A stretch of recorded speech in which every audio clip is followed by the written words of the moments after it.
मान लीजिए किसी सुबह अखबार खोले और देखें कि आपके शहर का सबसे बड़ा कारखाना रातों रात बंद हो गया। हजारों मजदूरों की नौकरी चली गई और बाहर खड़ी मशीनों पर धूल जम रही है। फिर सोचिए कि ऐसा कुछ हुआ भी है या नहीं, क्योंकि अखबार ने तो एक पंक्ति भी नहीं छापी। यही असली खेल है। सच घटित हो चुका है पर खबर गायब है। डोनाल्ड ट्रंप के टैरिफ ने भारत से 2 लाख करोड़ रुपए का निवेश खींच लिया। लाखों नौकरियां पैदा होने से पहले मर गई। रुपया इतिहास के सबसे निचले स्तर पर जा गिरा। लेकिन टीवी पर आपको यह सब नहीं मिलेगा। वहां आपको मिलेगा चुनावी मंच से गूंजता नारा, घुसपैठिया बाहर जाओ। आपको मिलेगा भीड़ का शोर, मुस्कुराते नेता और राहत का झूठा पैकेज। असली सवाल यह है कि जब अर्थव्यवस्था की रीढ़ टूटी तो हमने इसे महसूस क्यों नहीं किया। जवाब खतरनाक है, क्योंकि सत्ता ने परसेप्शन मैनेजमेंट का जाल बुन दिया है और मीडिया ने उस जाल को पर्दा बना दिया है।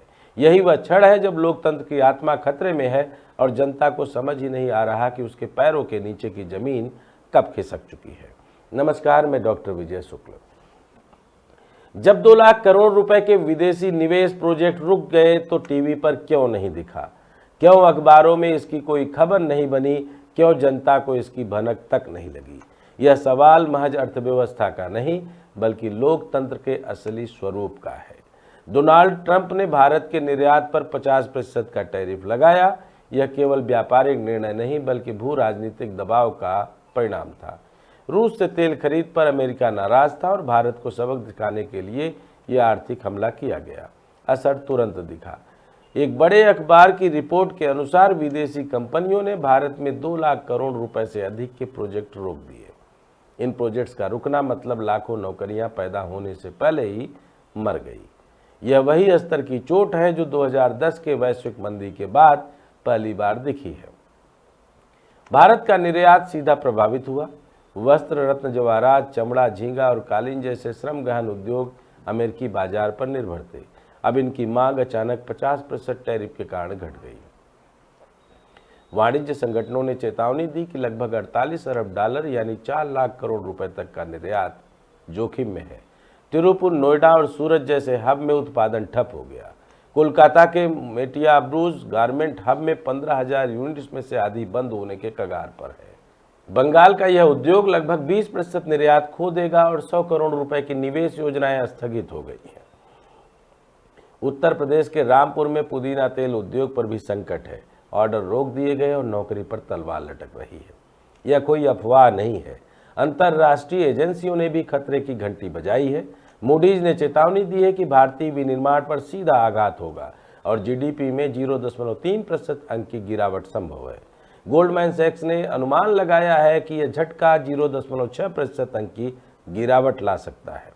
राजेश्वरी सेन गुप्ता जैसे अर्थशास्त्री कह रही हैं कि भारत की प्रतिस्पर्धात्मक क्षमता खत्म हो रही है। आनंद राठी फर्म के मुख्य अर्थशास्त्री सुजान हाजरा ने कहा है कि कम से कम 2 मिलियन नौकरियां खतरे में है। इतना बड़ा आर्थिक संकट होते हुए भी अखबार और टीवी चैनल चुप क्यों है? जवाब सीधा है, क्योंकि बिहार चुनाव है और बिहार चुनाव में मुद्दा यह नहीं कि कितनी नौकरियां गई, बल्कि यह कि कौन गाली दे रहा है, कौन घुसपैठिया है और कौन देशभक्त। मीडिया ने आर्थिक दर्द को दबा दिया और नफरत की राजनीति को आगे कर दिया।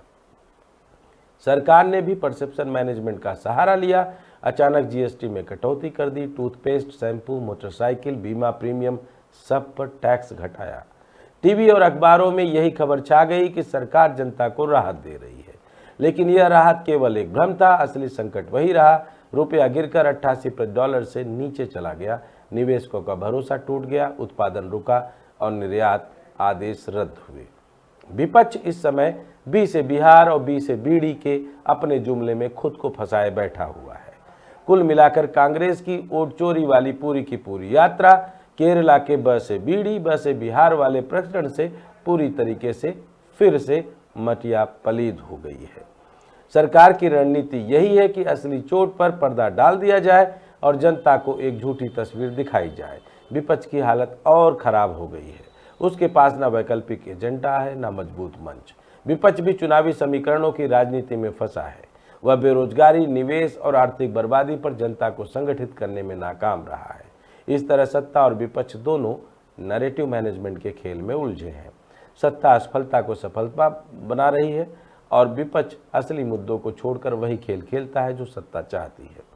लोकतंत्र में मीडिया की भूमिका आईना दिखाने की होती है, लेकिन अब वह पर्दा डालने का काम करता है। जब 2 लाख करोड़ का निवेश भागा तब यह खबर गायब कर दी गई। जनता को बताया गया कि देश में सुधार हो रहे हैं। चुनाव के समय लोगों को नफरत और घुसपैठियों के किस्सों में उलझाया गया। यही सबसे खतरनाक स्थिति है। जनता असली सवाल नहीं पूछती, वह काल्पनिक दुश्मनों के पीछे भटकती रहती है। ट्रंप के टैरिफ ने भारत की आर्थिक कमजोरी को उजागर कर दिया है। हमारी विदेश नीति व्यक्तिगत शोभा और फोटो ऑप्स पर आधारित है।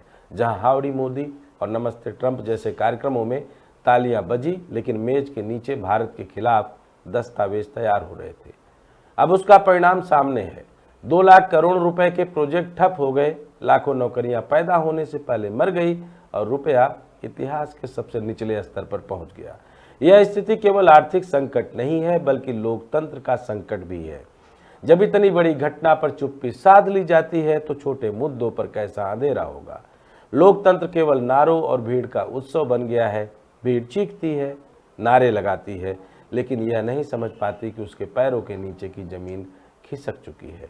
जैसा कि आप एक वीडियो में देख रहे थे कि राहुल गांधी के घर पर भाजपा के कार्यकर्ता, माफ कीजिएगा, जंगपुरा विधानसभा से भारतीय जनता पार्टी के विधायक तरविंदर सिंह मारवाह साहब के कार्यकर्ता, जो शायद पेड कार्यकर्ता रहे होंगे, उनको पता नहीं था कि मारवाह साहब ने कांग्रेस छोड़ करके भाजपा ज्वाइन कर ली और भाजपा ने परिवारवाद का बिना लिहाज किए हुए उनको विधायक भी बना दिया।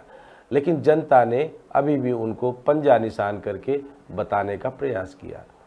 ऊपर चल रही इस खबर को देख करके शायद मारवाह साहब भी सोच रहे होंगे कि उनका रुपया भी पानी में गया और उनकी इमेज भी। पर आज सवाल यह है कि क्या भारत नफरत की राजनीति में डूबकर आर्थिक बर्बादी को अनदेखा करता रहेगा या सच्चाई का सामना करेगा? क्या जनता अब भी मीडिया की चुप्पी और सत्ता के प्रचार पर भरोसा करेगी या खुद असली मुद्दों को अपनी प्राथमिकता बनाएगी?